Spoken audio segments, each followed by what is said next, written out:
বিসমিল্লাহির রহমানির রহিম। আসসালামু আলাইকুম ওয়া রাহমাতুল্লাহ। আজকের আলোচনা হচ্ছে ফৌজদারি কার্যবিধি পর্ব 5-এর সিআরপিসি অর্থাৎ ফৌজদারি কার্যবিধি 52, 51 এবং 52 ধারা, অর্থাৎ দুইটি খুবই গুরুত্বপূর্ণ সেকশন। অর্থাৎ এখানে আজকের আলোচনা হচ্ছে আটক ব্যক্তির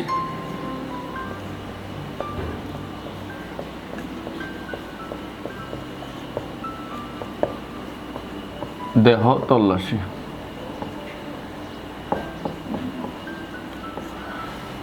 অর্থাৎ এখানে ফৌজদারি কার্যবিধিতে বলা হচ্ছে যে আটক ব্যক্তির দেহ তল্লাশি কিভাবে করতে হবে। এখানে ফৌজদারি কার্য আজকে আলোচনা হচ্ছে 51 এবং 52 ধারা। অর্থাৎ এখানে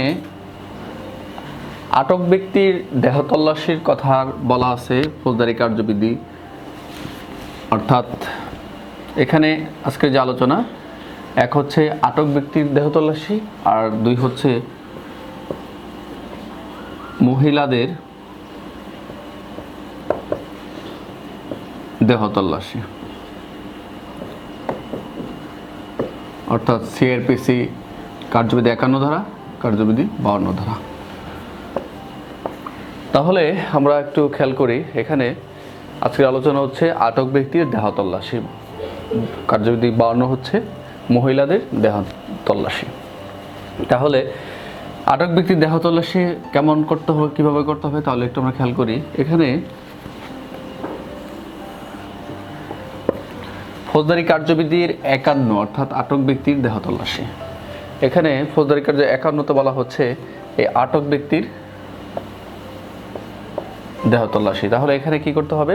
এখানে বলা হয়েছে যখন পুলিশ অফিসার বিনা পরোয়ানায়, অর্থাৎ যখন কোনো পুলিশ অফিসার পরোয়ানা অনুসারে কাউকে গ্রেপ্তার করা হয়, প্রথম হচ্ছে গ্রেপ্তার করবে হচ্ছে পুলিশ জনসাধারণ।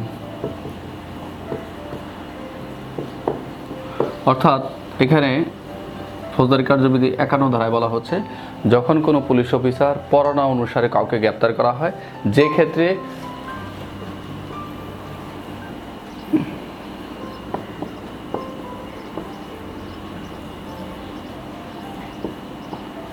বা আটককৃত বা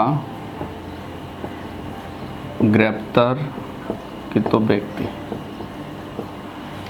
তাহলে এখানে গ্রেপ্তার করবে ফৌজদারি কার্যবিধি বলা হচ্ছে যে পুলিশ অফিসার গ্রেপ্তার করবে বা জনসাধারণ গ্রেপ্তার করবে। তাহলে এখানে বলা হচ্ছে যে যখন পুলিশ অফিসার পরোয়ানা অনুসারে, অর্থাৎ এখানে গ্রেপ্তারটা করবে হচ্ছে ওয়ারেন্ট, অর্থাৎ পরোয়ানা অনুসারে যখন কোনো গ্রেপ্তার করবে, ওই গ্রেপ্তারকৃত ব্যক্তি বা আটককৃত ব্যক্তি বা ওই আসামিকে যদি উক্ত আসামি যদি আদালতে জামিনের ব্যবস্থা নেয় অথবা জামিন নিতে সে অসমর্থ হয়, সেই ক্ষেত্রে, অথবা আমরা আরও খেয়াল করি যখন উইথ ওয়ারেন্ট অথবা উইদাউট ওয়ারেন্ট, অর্থাৎ এখানে দুইটি ক্ষেত্রে বলা হচ্ছে। একটা যে ক্ষেত্রে যখন পুলিশ অফিসার বিনা পরোয়ানায় গ্রেপ্তার করতে পারেন, অথবা যখন পুলিশ অফিসার পরোয়ানা সহ গ্রেপ্তার করতে পারেন, যে ক্ষেত্রে ওই উক্ত গ্রেপ্তারকৃত ব্যক্তি বা উক্ত আসামি জামিনের ব্যবস্থা নেই অথবা জামিন নিতে অসমর্থ হয়। তাহলে এই ক্ষেত্রে দেখা যায় যখন জনসাধারণ যদি গ্রেপ্তার করে, তাহলে যখন কোনো জনসাধারণ গ্রেপ্তার করে দেখা যাচ্ছে যে ওই ব্যক্তির বা ওই আসামির বা আটককৃত গ্রেপ্তারকৃত ব্যক্তির জনসাধারণ যখন গ্রেপ্তার করে তখনও জামিন নিতে সে ব্যর্থ হয় বা জামিনের ব্যবস্থা নাই, তাহলে কি করবে? উক্ত পুলিশ বা জনসাধারণ অর্থাৎ যে গ্রেপ্তার করবে পুলিশের নিকট, অর্থাৎ হ্যান্ড ওভার করবে। পুলিশ যদি উক্ত গ্রেপ্তারকৃত ব্যক্তিকে পাওয়ার পর অবশ্যই আটককৃত বা গ্রেপ্তারকৃত ব্যক্তিকে পাওয়ার সাথে সাথে তার দেহ তল্লাশি করবে। তাহলে এখানে একটি বিষয় যে দেহ তল্লাশি করবে, অর্থাৎ তার যে ব্যক্তিকে গ্রেপ্তার করবে, গ্রেপ্তারকৃত ব্যক্তির বা আটককৃত ব্যক্তির দেহ তল্লাশি করবে, এবং দেহ তল্লাশি করার সময় অবশ্যই অর্থাৎ তার পরিধেয়, অর্থাৎ যে আসামি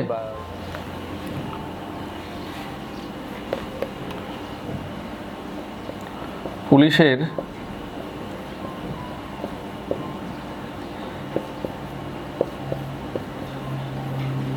তত্ত্বাবধানে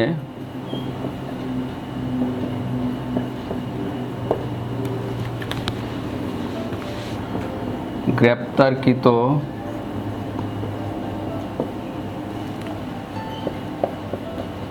ব্যক্তির সম্পত্তি। অর্থাৎ এখানে খেয়াল করি যে পুলিশের তত্ত্বাবধানে গ্রেপ্তারকৃত ব্যক্তির সম্পত্তি অর্থাৎ পরিধেয় বস্ত্র ব্যতীত যা পাওয়া যাবে, অর্থাৎ পরিধেয় বস্ত্র ব্যতীত তাকে তার দেহ তল্লাশি করতে হবে, অর্থাৎ তার শালীনতার প্রতি বজায় রেখে, অর্থাৎ তার পরিধেয় বস্ত্র ব্যতীত যা কিছু পাওয়া যাবে তা ব্যতীত, অর্থাৎ তার নিরাপদে, অর্থাৎ পুলিশের হেফাজতে এই নিতে হবে। তাহলে এখানে খেয়াল করি, তাহলে আটক ব্যক্তির দেহ তল্লাশি আমরা খেয়াল করলাম কি এখানে পুলিশ অথবা জনসাধারণ। তাহলে এখানে জনসাধারণ যখন পুলিশ গ্রেপ্তার করে সেই পরোনা সহ বা পরোনা ব্যতীত, অথবা জনসাধারণ যদি পরোনা সহ গ্রেপ্তার করে বা পরোনা ব্যতীত গ্রেপ্তার করে, তাহলে কি করতে হবে, উক্ত ব্যক্তির যদি জামিনের ব্যবস্থা না থাকে বা জামিন নিতে অসমর্থ হয়, তাহলে উক্ত পুলিশ অফিসার বা জনসাধারণ যে গ্রেপ্তার করে তা পুলিশের নিকট অর্পণ করবেন। পুলিশের অর্পণ করার সাথে সাথেই উক্ত ব্যক্তির দেহ তল্লাশি করবে। আর তার পরিধেয় বস্ত্র ব্যতীত যা কিছু পাওয়া যাবে, অর্থাৎ তাহলে এই পুলিশের হেফাজতে বা পুলিশের নিরাপদ হেফাজতে নিতে হবে। তাহলে এখানে আরেকটি বিষয় যে এখানে PRB 322 আমরা এখানে খেয়াল করি,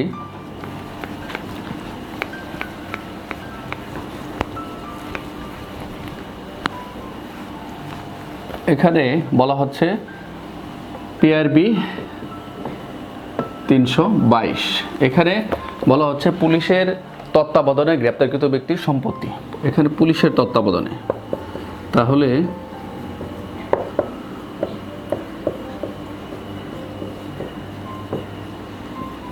গ্রেপ্তারকৃত ব্যক্তির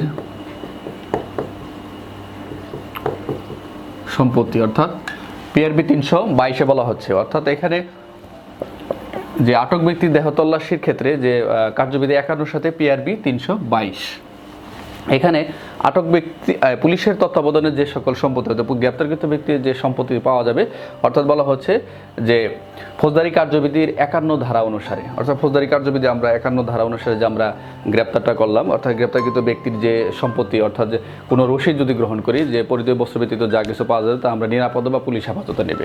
তো উক্ত ব্যক্তির যদি আমরা কোনো সম্পত্তি বা কোনো রসিদ পাই, সেই রসিদ অবশ্যই গ্রেপ্তারকৃত ব্যক্তিকে দিতে হবে। এবং বলা হচ্ছে যে সকল সম্পত্তি, অর্থাৎ ওই সকল সম্পত্তি অবশ্যই, যে সকল সম্পত্তি অর্থাৎ গ্রেপ্তারকৃত ব্যক্তির নিকট পাওয়া গেল, অবশ্যই চার্জশিটের উক্ত গ্রেপ্তারকৃত সকল সম্পত্তি চার্জশিটের ফর্ম বা মামলার ডায়েরি বা মামলা চূড়ান্ত রিপোর্টের সাথে অবশ্যই সংযুক্ত করতে হবে, যাতে কি হয় উক্ত ব্যক্তির সম্পত্তি, অর্থাৎ পুলিশ পাহারায় বা পুলিশ যখন বিজ্ঞ আদালতে প্রেরণ করা হবে, ওই সকল সম্পত্তির প্রতিটি সম্পত্তির বর্ণনা দিতে হবে, অর্থাৎ ক্লিয়ার করে বর্ণনা দিতে হবে, যাতে করে কোর্ট অফিসার বা পুলিশ পরিদর্শক বা কোর্ট মালখানা অফিসার যাতে ওই সম্পত্তি যা পাওয়া যাচ্ছে সম্পত্তির বিবরণগুলো সুন্দর করে দিতে পারে। তাহলে আমরা খেয়াল করি, তাহলে আমরা অবশ্যই খেয়াল রাখবো যে সম্পত্তিটা পাওয়া গেল, অর্থাৎ সেই সময় আদালতে প্রেরণ করার সময় ওই সকল সম্পত্তির পূর্ণ বিবরণ দিতে হবে, যাতে কোর্ট অফিসার বা মালখানা অফিসার ওই সকল সম্পত্তির, অর্থাৎ কোর্ট মালখানায় রাখতে পারে বা বিবরণ দিতে পারে। তাহলে আজকে আমরা আলোচনা করলাম ফৌজদারি কার্যবিধির 51 ধারা অর্থাৎ PRB 322। এখন খেয়াল করি যে আমরা 2 নম্বর বলেছিলাম মহিলাদের দেহ তল্লাশি, অর্থাৎ এখানে মহিলাদের দেহ তল্লাশি কার্যবিধি 52 ধারা, অর্থাৎ এখানেও মহিলাদের, অর্থাৎ আটক ব্যক্তির দেহ তল্লাশি ছিল কার্যবিধি 51 এবং মহিলাদের দেহ তল্লাশি হচ্ছে ফৌজদারি কার্যবিধি 52 ধারা। এখানেও PRB 322। তাহলে এখানে মহিলাদের কি বলা হচ্ছে যে এখানে মহিলা যদি আটককৃত ব্যক্তি অর্থাৎ গ্রেপ্তারকৃত ব্যক্তি যদি আমরা যাকে গ্রেপ্তার করতে যাব পরোনা ব্যতীত, তাহলে উক্ত ব্যক্তি অর্থাৎ মহিলা যদি হয় তাহলে তার শালীনতার প্রতি তীক্ষ্ণ দৃষ্টি রেখে অপর একজন মহিলা দিয়ে অবশ্যই তল্লাশি করতে হবে। এবং 322 ওই একই কথা যাবে যে পুলিশের তত্ত্বাবধানে যে সকল সম্পত্তি পাওয়া যাবে সেরূপ তাকেও একটি, যে রসিদটা গ্রহণ করবে সেই রসিদটাও তাকেও একটি দিতে হবে। এবং আরেকটি খেয়াল করতে হবে যে সম্পত্তিগুলো পাওয়া গেল, অর্থাৎ সেই সকল সম্পত্তির মামলা চার্জশিটের ফর্ম বা মামলা ডায়েরি বা চূড়ান্ত রিপোর্টের সাথে সংযুক্ত করতে হবে এবং মালামালের বর্ণনা অর্থাৎ আদালতে পাঠানোর সময় মামলার বিবরণটা সংযুক্ত করতে হবে, যাতে কোর্ট অফিসার বা মালখানা অফিসার এই মামলার বিবরণ লিপিবদ্ধ করতে পারেন। তাহলে আমরা আজকে খেয়াল করলাম যে ফৌজদারি কার্যবিধি 51 এবং 52 অর্থাৎ আটক ব্যক্তির দেহ তল্লাশি এবং মহিলাদের দেহ তল্লাশি, অর্থাৎ পুরো প্রশ্নটা অর্থাৎ আটককৃত ব্যক্তির দেহ তল্লাশির বিধানগুলো কী কী। তাহলে আমরা ফৌজদারি কার্যবিধি 51 এবং 52 এবং পিআরবি 322 আমরা মোটামুটি একটি ডিটেলস আলোচনা করলাম। তাহলে আজকে আলোচনার দুইটি সেকশনে যে ফৌজদারি কার্যবিধির 51তে বলা হচ্ছে আটক ব্যক্তির দেহ তল্লাশি, আর ফৌজদারি কার্যবিধির 52তে বলা হচ্ছে মহিলাদের দেহ তল্লাশি। তাহলে আজকের আলোচনা এই পর্যন্তই। তাহলে আপনারা ভালো থাকবেন। আলোচনার পরবর্তী পর্বগুলো আমরা ধীরে ধীরে আলোচনা করতেছি। তাহলে আজকে আলোচনা ছিল এই পর্যন্তই।